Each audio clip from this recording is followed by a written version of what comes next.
All right. Thank you so much for that confirmation. And now we are going to start the next part of yesterday's lecture.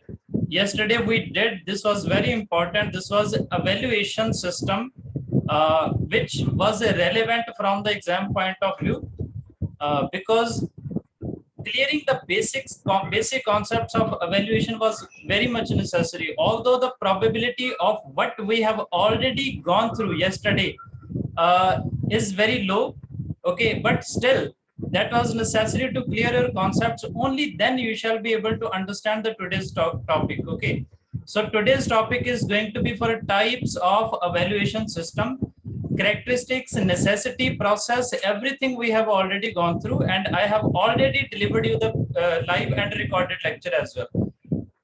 So now I am just going to share the screen so that everything is visible to you and you can see what we have written here. So in this lecture we are going to talk about the different types of evaluation system.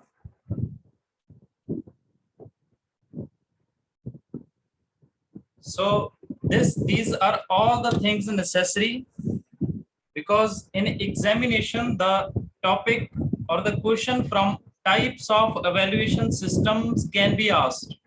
Okay, and these are very necessary to go through.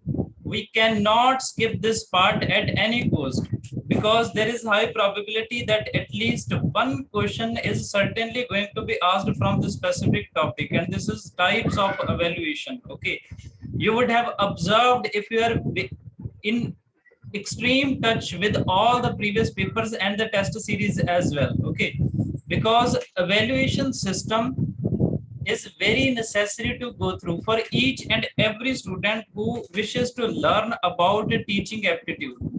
Okay, teaching aptitude.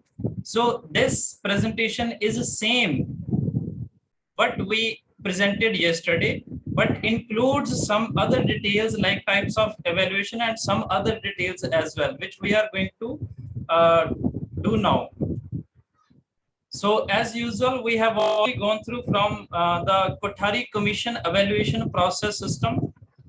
Then I told you about the characteristics of evaluation. Then elements of evaluation we have understood, that audience, purpose, then question, scope, resources. These are all the elements of evaluation system. And after that, here was the process of evaluation. That was the complete 9-step process. Although there is none kind of a specific definition of each step, but I explained you in a way that if you would have heard this in a very cordial manner, then you will be able to understand what I wish to teach you. So now for today's topic, this is going to be types of evaluation, and this is very important.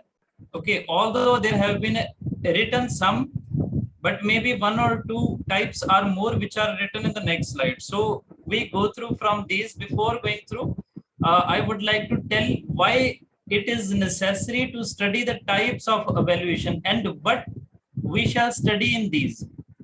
Why and what? Okay, the reason of why is very simple. This is that we have to study the types of evaluation from our exam point of view, and secondly for getting knowledge why the evaluation system is done. Okay, then what are the different types? Okay, so here are number of different types, and they tells us how the evaluation is to be done, how and when the evaluation of a student is to be done. So this answer is going to be found out when we go through individual type of evaluation system. Okay, in formative I shall tell you how the evaluation is done and when the evaluation is done, and the same question will be repeated in every type of evaluation. And if you understand the concept and subject matter, going through notes shall become very easy for you. In the summative, again I shall tell you how this is done, when it is done. In diagnostic, again I shall tell you how, when, and this question shall be repeated for each of the types of evaluation. So now we move further. The very first, here is written placement evaluation. Okay, there was a, I think there is reshuffle, but that doesn't matter because it does not contain any kind of a specific criteria that formative should come first, then summative, then third, then fourth. It's not that. Okay, any evaluation is separate from the another one. Okay, this is why I think in this slide placement evaluation has been written in the very first manner. So what is placement evaluation? Placement evaluation is the evaluation which is done for getting or knowing the entry behavior of learner. Let me tell you in a very explained manner what's that. In this type of evaluation, learner's entry behavior or capability is accessed to find out whether the student possesses knowledge, skill, attitude needed to begin the course of instruction. I'm giving you a very simple examination. You would have heard that in some institutions, if you go for taking admission, they take your preliminary test. Okay, preliminary tests are conducted. Okay, and this is very common nowadays in India, like CAT test or MAT test or XAT test. These kind of tests are very common in India nowadays. And why these are held? Just for the preliminary test for getting the candidates admitted into the institution. Okay, so these tests are conducted for placement evaluation so that the institution can know that whether the student possesses knowledge, skill, and attitude needed to begin the course of instruction. So this is very simple. Placement evaluation is done for getting a student placed somewhere. Okay, so if you have heard the example by me, then this would be very easy for you to understand. It is used to find out to what extent student has already mastered the objectives. Okay, or for example, entrance exams of any institutions are known as exam for placement evaluation. The second one is formative evaluation. Formative evaluation. Okay, so this is ongoing evaluation. First of all, I am going to give you an example. After that, you can easily understand this. Okay, so when a student learns in a school or in a college, on daily basis, one or other teacher take their test.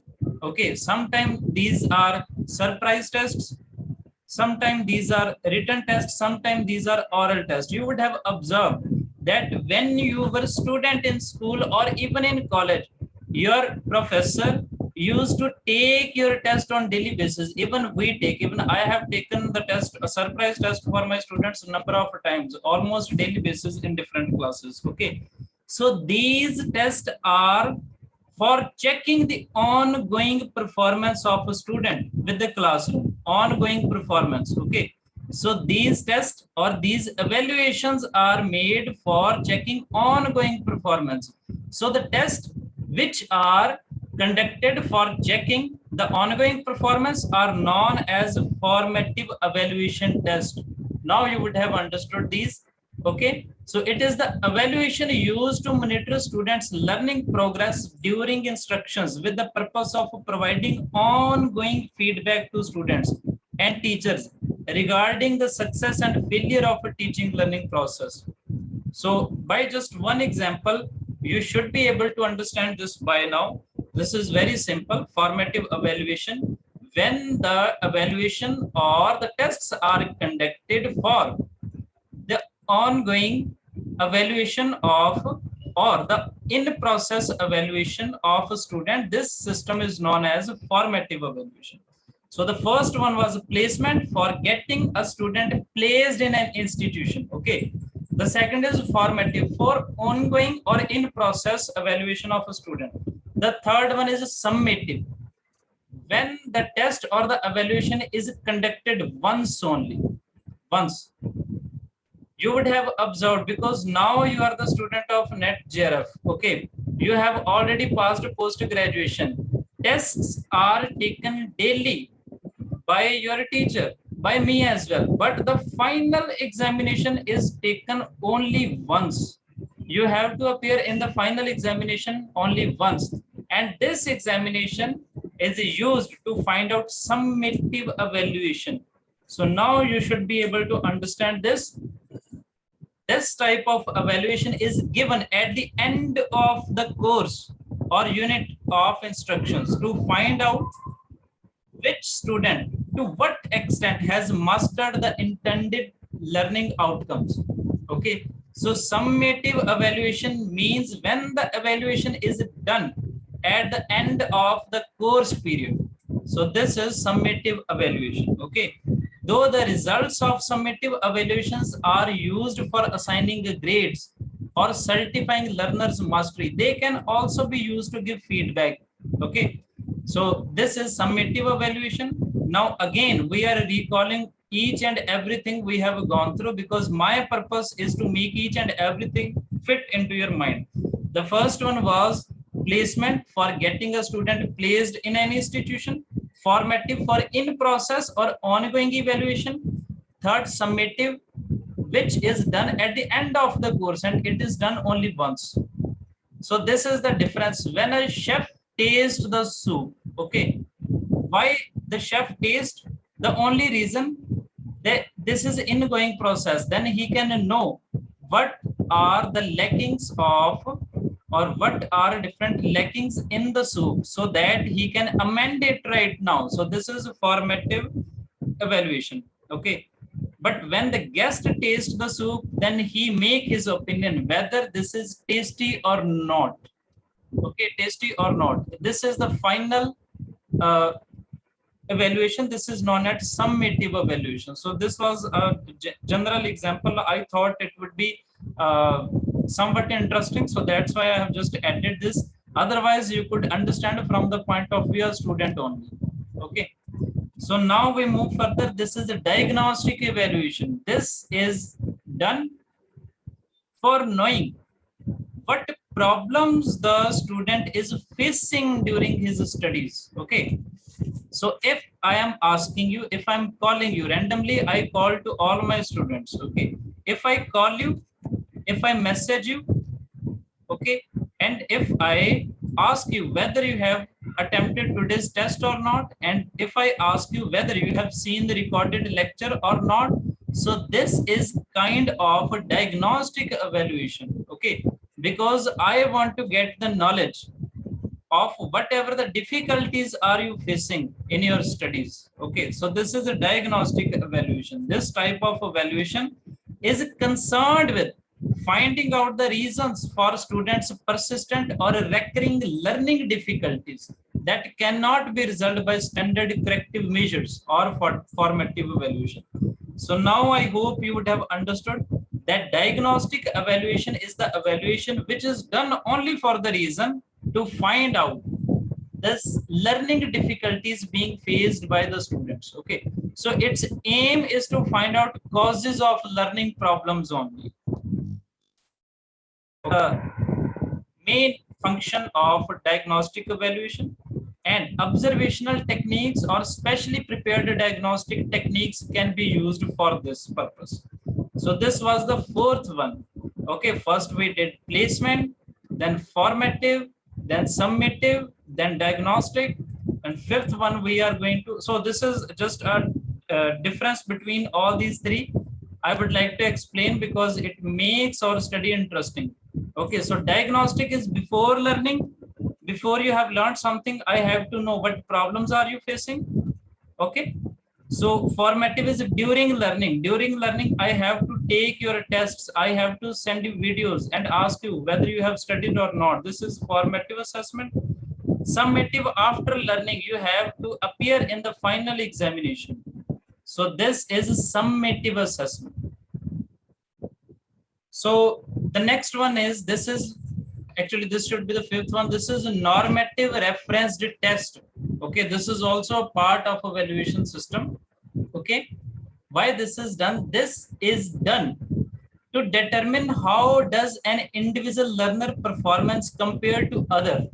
Okay, how well you have performed, how well you have performed in comparison with your other fellow students. In comparison with others, how well you have performed. Okay, so when we are trying to find this question's answer, so this is known as a normative referenced test. Okay, so this type of test help us to determine how does an individual learner performance compared to other in his or her group. Okay, how well or how have he has performed. Okay, so this is why normative reference test is done. And let me tell you very clearly, this is not done for only grade purpose. Only by looking at the grades or the scores, you cannot get whether a student has performed well or not. Okay, this test take into consideration a number of things as well. For example, like has his behavior changed? Okay, has his learning capability increased? Has his mental ability increased?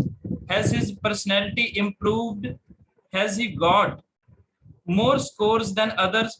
So all these things are taken into consideration in this test. Okay, so this is known as a normative reference test. I've explained you that basically this is done only for knowing how well you have performed in comparison with others. Now this is criterion referenced test. Okay, this is criterion reference test.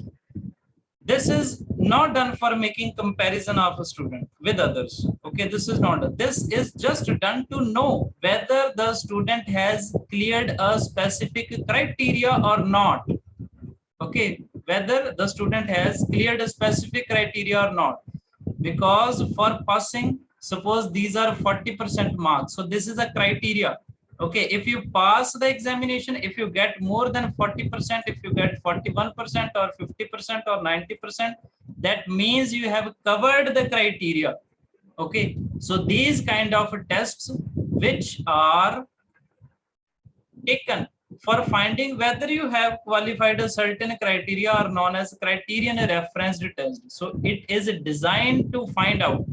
It is designed to find out whether the student's performance meet the predetermined criteria or not. And that criteria can not only be for marks, it can be for anything as per the convenience of the learner and the teacher. So this test describes what a learner can do without reference to performance of others. So I told you that this is not done for making comparison of student with other students. Okay, this is done only for knowing whether the student has done well or whether he has performed or achieved the criteria specified by his student, by his teacher. So this is just an example or just lines written. Okay, so this is criterion reference test. So this was about all these things. Okay, so if you have understood by this, I think you should take only one example into your mind. This is about the student's performance. Okay, not in a relation or not in comparison with other students, but with himself only. Because when a teacher assigns some kind of specific criteria, suppose he has given that you have to perform, you have to present yourself in the classroom, and we shall take into consideration each and everything, like your way of speaking, like your way of delivering lecture, like way of your using blackboards and anything. These can be the criterias. Okay, these can be the criterias on which the student is going to be judged by the teacher. So this kind of test will be known to be as criterion reference test. So these are the 7 things we have gone through. Again, I am recalling each and everything. Placement was for placing a student in some institution. These tests are conducted for that purpose. Formative, this is an ongoing and in-process evaluation of a student. Summative is at the end of the course when you make the evaluation of the performance of the student. This is summative evaluation. So the diagnostic is just for finding the difficulties in the learning process for students, and normative reference test is how well or how does an individual's performance is in comparison with the other students. Criterion, when you follow a certain criteria set by your teacher. And the last one is criterion norm referenced. Clearly see the difference. Why I have explained all the previous 6 or 7 types. The only reason because their names can be confusing. Okay. Criterion norms referenced. We have already understood about normative reference test, in which I told you that this is held or this is done to know how well students have performed in comparison with other. And while explaining this, I told you that criteria is not only grade or scores. This can be behavior, learning outcomes, mental ability, personality changes, scores, or anything set by the teacher. Okay, so these are only for making comparison of students with other students on the basis solely on scores or grades. Okay, so this is all in all. I hope you would have understood the difference. I'm going to explain you again. This refer to standardized tests that are designed to compare and rank test takers in relation to one another. Very simple. Norm reference test report whether the test takers performed better or worse than a hypothetical average student, which is determined by comparing scores. So this is the thing you have to understand. And I think now this was the last portion. So we have already completed by now the different types of evaluation system. If you are going to recall these all again, then you have to see this slide again and again. And let me make you very clear that while going to next slides, I used to explain the previous one again and again. The only reason is I want it to fit into your mind completely. Okay, because even we know that this is important. Probability is 99% there. Okay, 99% probability is there. They can ask you about a specific type as well. They can ask you the question in a way that they can give you types on a right hand side and their purpose on the left hand side. Okay, and they can ask you to match which type performs which purpose. Okay, so all in all, these are there to be studied. And in this way, I have explained you that you have to go through from this concept deeply.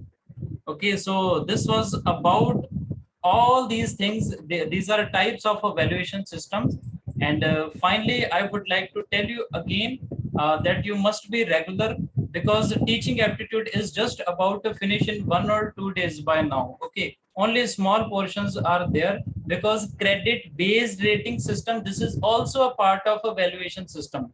Although evaluation system was assigned only 2 days in the schedule, but still it's not over, because credit based rating system is also like CGPA, SGPA, these are also the part of evaluation system. Okay, only this part is left, then we shall move to the research aptitude. So all of you have to be very regular with that. And by today evening or tomorrow, I shall be making a video that will be a recorded video. It shall explain you how you can access the test series. And some of the students were not able to access the complete 100-day test series and previous papers, and they were not able to appear in the test. So I shall explain you, and you shall be regular with those as well, because 20 questions for both of the subjects are displayed there on daily basis, and you have to attempt these as well. So you have to be very regular with each and everything being provided by us. So the next lecture shall be taken at 7 past 35 p.m. This will be for paper second. So thank you so much for joining me for this lecture. And about the next lecture, the message shall be intimated to you in WhatsApp personally. Thank you so much. This is Gurpal Singh from Gursuh Education.